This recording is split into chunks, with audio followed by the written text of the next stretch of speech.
St. John's will be featured in this year's Players Era tournament. How will that affect their upcoming season? And what does this mean for the program ahead? Find out on this episode.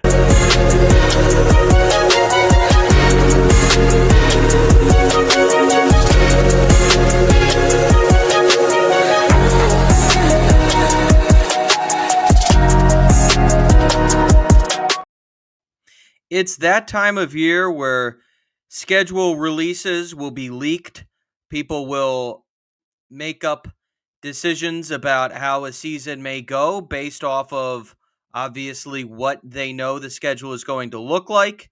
And St. John's just continues to make headlines under Rick Pitino about what in season tournament games they will be playing in. And this upcoming year, they will be in the Players Era tournament that will be taking place out in Nevada. A very exciting tournament for St. John's to be embarking in the Players Era Festival in Las Vegas.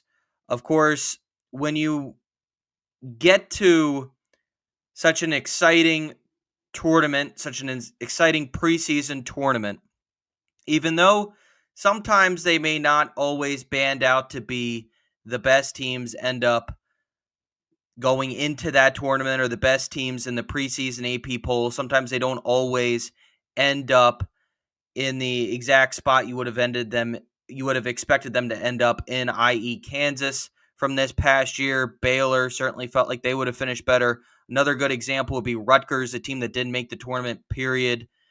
But heading into this tournament, the headliners are pretty big. You've got Kansas, Creighton, St. John's, Tennessee, Iowa State, Houston, Auburn, Alabama, Michigan, and Gonzaga.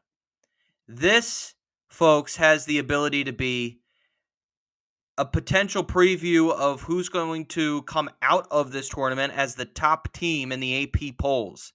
Think about it. If you go on to win this tournament, I'm sure you could jump anywhere from a 5 to 10 seed range all the way up to a 1 seed with the matchups that you are facing. You've got, and these are the preliminary rounds that have been brought to the forefront: Michigan and Auburn, St. John's, Iowa State, and Alabama and Gonzaga. That's what we're seeing right now. And I got to tell you, it's one of those things that's a very exciting, intriguing time of year around Thanksgiving where you're still feeling certain teams out. You really don't know. You know really who probably the top 12 to 16 teams are at this point. Like, okay, these teams look like they will probably make the tournament as long as they stay healthy. But then you've got a bunch of maybes. And 12 to 16 that I just mentioned, that might be giving you a friendly gesture. It's probably not even that high because at the end of the day, who knows who is really going to survive the gauntlet of the college basketball season. Now, again, this tournament for St. John's, for any team in there, is so huge because of what it can do to your resume. Even if St. John's beats Iowa State, which hopefully, fingers crossed, they do, and that would, of course, be potentially a quad one win, you already have that under your belt.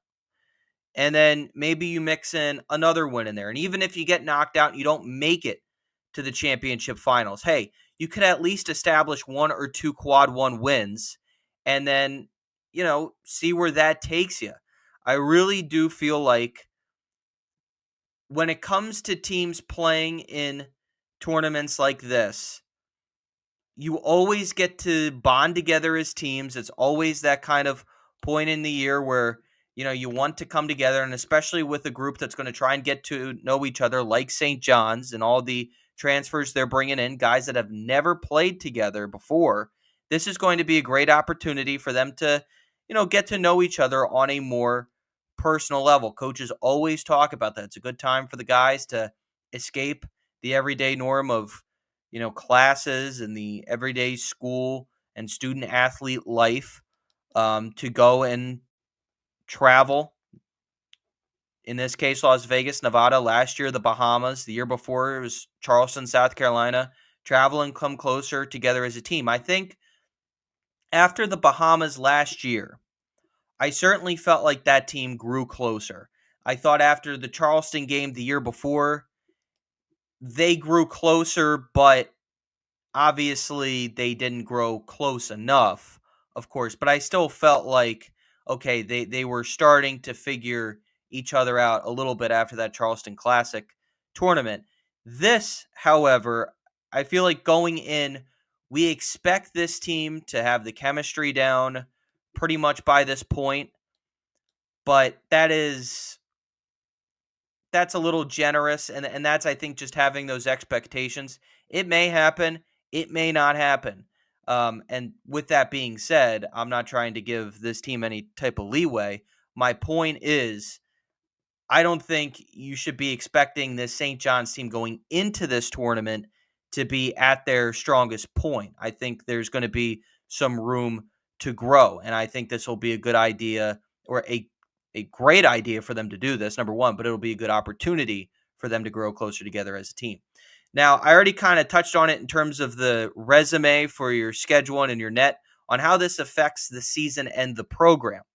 Now, for the season, as I mentioned about the ability to stack resume wins in this tournament, for the program itself, each team is going to be guaranteed at least a $1 million payout. And with what we just saw with the house settlement, that's pretty good money for your team's NIL budget. I think there could be some other teams in the Big East that would like to join this tournament as well and try and stack up their NIL budget too.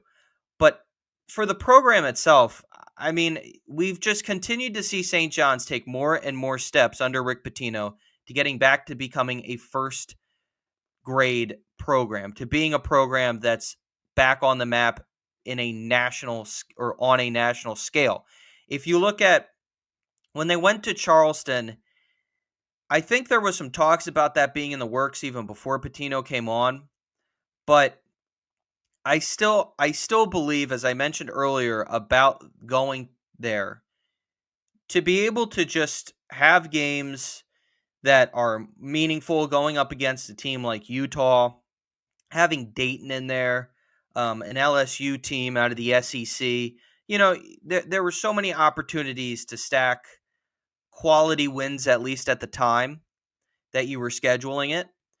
And you look at last year in the Bahamas, I mean, unfortunately, Virginia just took a huge turn for the worse. But obviously, you look at going up against Baylor as such a great opportunity for St. John, such a great opportunity to see what they could do against a great Baylor team. Then you look at what Georgia ended up becoming throughout last year.